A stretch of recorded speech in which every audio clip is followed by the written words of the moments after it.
હાય, હું doctor Anis Mansuri, consulting physician, Sanjivani hospital, Sidhpur. દોસ્તો, ગયા અઠવાડિયામાં 6 થી 7 એવા પેશન્ટ્સ આવ્યા કે જેમણે ફૂલ બોડી ચેકઅપના નામે 3 થી 4 હજાર રૂપિયાના મસ્ત મોટા રિપોર્ટ્સ કરાવ્યા હતા. એમાંથી એક દર્દીને એસજીપીટી કે જે લીવરનો રિપોર્ટ છે, જે નોર્મલ 40 હોય એ 55 આવ્યો, એટલે ભાઈ એકદમ ટેન્શનમાં આવી ગયા કે મારું લીવર બગડી ગયું. તેવી જ રીતે એક પેશન્ટના બધા રિપોર્ટ્સ નોર્મલ, ફક્ત કોલેસ્ટ્રોલ 204 હતું. તે મારી પાસે કન્સલ્ટ કરવા આવ્યો કે સાહેબ લોહી જાડું થઈ ગયું છે, તો મારા હૃદયમાં બ્લોકેજ તો નથી. એટલે મેં કટાક્ષમાં એમને એવું પણ કહ્યું કે દોસ્ત, ઘરમાં ઉંદર ઘૂસ્યો હોય અને તમે વાઘ પકડવાના પાંજરાનો ખર્ચો કરી નાખ્યો. દોસ્તો, ઘણા દર્દીઓ કોર્પોરેટ હોસ્પિટલમાં અથવા કેમ્પમાં અથવા તો ડિસ્કાઉન્ટમાં થતા હોય છે રિપોર્ટ્સ, એટલે જરૂર ના હોય એવા પણ રિપોર્ટ્સ કરાવી દે છે.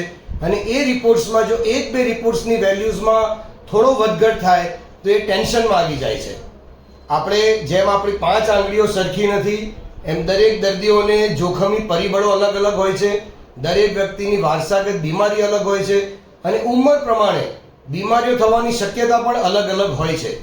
તો હું એ સલાહ આપીશ કે પહેલાં આપ આપના ફિઝિશિયનને ચેક કરાવો. ફિઝિશિયન આપને તપાસીને આપને જરૂર પડે આપની તકલીફ પ્રમાણે રિપોર્ટ સજેસ્ટ કરે, એ જ રિપોર્ટ્સ કરાવજો. તો આપણે વગર કામના ટેન્શનથી પણ બચશો અને આ વગર કામના રિપોર્ટ્સ આપણે ના કરાવો એવી મારી સલાહ છે. Thank you.